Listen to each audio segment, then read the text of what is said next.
ये कथा सुनाने जा रहा हूं, क्योंकि घटोत्कच से ही हमारे बाबा बर्बरीक, घटोत्कच उनके पिता हैं बर्बरीक के। तो पहले पिता का जन्म कैसे हुआ?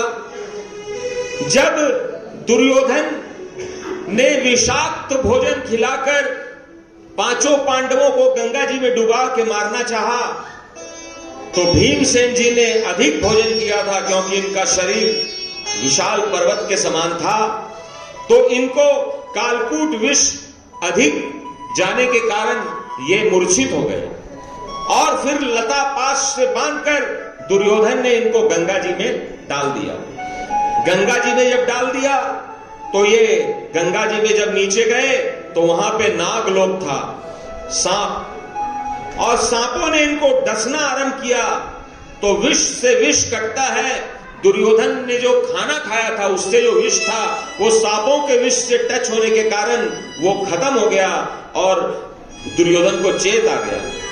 चेत आया तो उन्होंने ऐसे ऐसे करके अनेक सांपों को मार दिया, और फिर बड़े बड़े नाग आए, उन्होंने भीमसेन को पकड़ लिया और नागराज वासुकी के पास ले गए।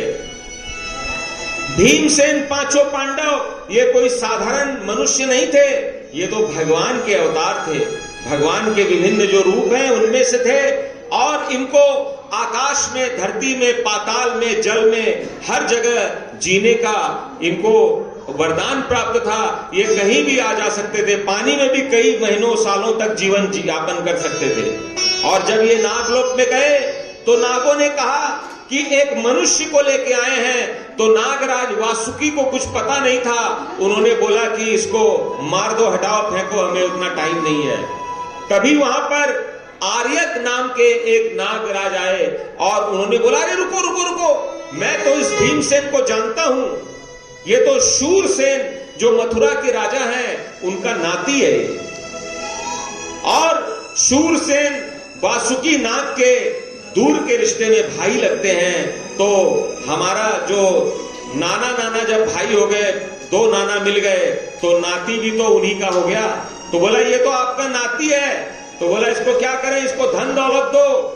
तो आर्यक ने कहा, अरे धन दौलत देके क्या कीजिएगा, ये तो पांडव है, तो राजा का बेटा है, इसको यदि देना ही है तो आपके पास जो अमृत कुंड है उनका जल पिलाइए ताकि ये शक्तिशाली बने, इसको शक्ति की आवश्यकता है। तब ऐसा ही हो, नागराज वासुकी ने कहा, और बोला कि जितना भी अमृत पी सकते हो पी लो। तो नागराज के कहने पर भीमसेन जी ने वहां पर जो है 10 कुंडों का जल पी लिया। तो इनको 10,000 हाथियों का बल प्राप्त हो गया। बोलते हैं ना भीमसेन को 10,000 हाथी वहीं से आया था, नागलोक में मिला था। और फिर इनको वापस वहीं छोड़ दिया गया जहां से उनको धकेला था, नीचे वापस गए थे। उसके बाद में दुर्योधन ने देखा कि अरे इसको तो मारते हैं तो फिर जीवित होके आ जाता है, अब तो इसको लाक्षागिरी में जला दो। लाक्षागिरी में जलाया तो वहां पर विदुर नीति काम आई, और एक जो सुरंग खोदने वाला था उसने एक सुरंग खोदी, और पांचों पांडव सुरंग से निकल के गंगा जी के उस पार चले गए। और वहां उन्होंने वेश बदला, और वेश बदलकर दक्षिण दिशा की ओर भागे। भागते भागते भागते भागते वो लोग गुजरात की तरफ चले गए, और वहां पर जाकर उन्होंने एक जंगल में शरण ली। वो हिडिंब नामक राक्षस का जंगल था। और जब उसको मनुष्य की गंध लगी तो हिडिंब नामक राक्षस, जो कि बड़ा घमंडी, अहंकारी और आलसी भी था, उसने अपनी बहन हिडिंबा से कहा, हे हिडिंबा, मनुष्य आए हैं, जाओ उनको मार के लाओ, आज सुबह सुबह हम लोग वही मनुष्य के मांस से जलपान करेंगे। हिडिंबा बोली कि कैसा मेरा भाई है, मनुष्य आए हैं तो मार के खा जाओ, ये करो, मार काट में फंसा के रखता है, कुछ स्वयं तो करता नहीं है, और मुझे कहता है कि ये करो वो करो, हत्या करवाता है मेरे से।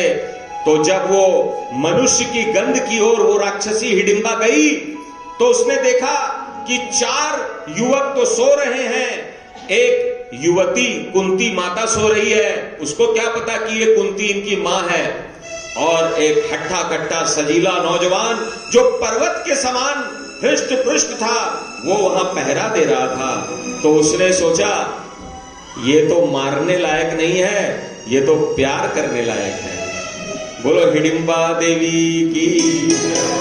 आज तक आपने किसी ने हिडिंबा देवी का जयकारा नहीं लगाया होगा, लेकिन ये श्याम बाबा की कथा में इनका बड़ा रोल है, क्योंकि घटोत्कच जो हमारे बाबा के पिताजी हैं, इन्हीं के गर्भ से जन्म लिया था।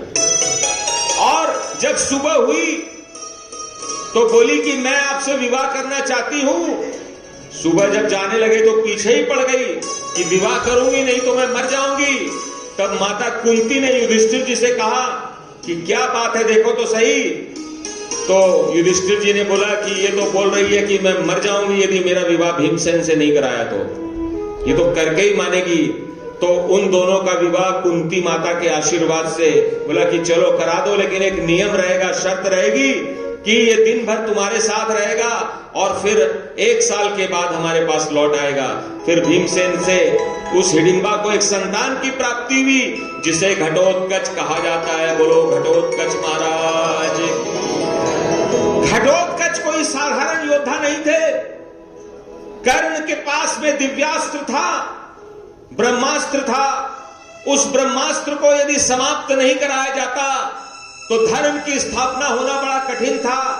तो हमारे श्याम बाबा बर्बरीक जी के पिता घटोत्कच जी का महाभारत में बहुत बड़ा रोल था कि उन्होंने कर्ण के ब्रह्मास्त्र को घटोत्कच जी ने अपनी छाती पर झेल लिया और वो अपने देश के लिए, धर्म के लिए बलिदान हो गए। बोलिए घटोत्कच महाराज।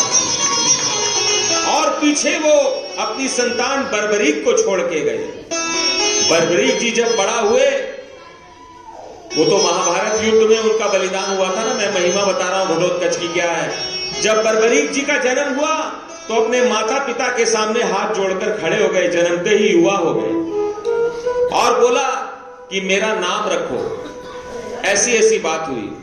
तो घटोत्कच जी जब बड़े हुए तो अपनी मां से बोले कि मां, अब मैं बड़ा हो गया, मेरे योग्य काम बताओ। तो माता ने कहा कि तुम्हारे जो पिताजी हैं वो इंद्रप्रस्थ में रहते हैं। इंद्रप्रस्थ का मतलब कौन कौन जानता है? कौन सी जगह को इंद्रप्रस्थ कहा जाता है?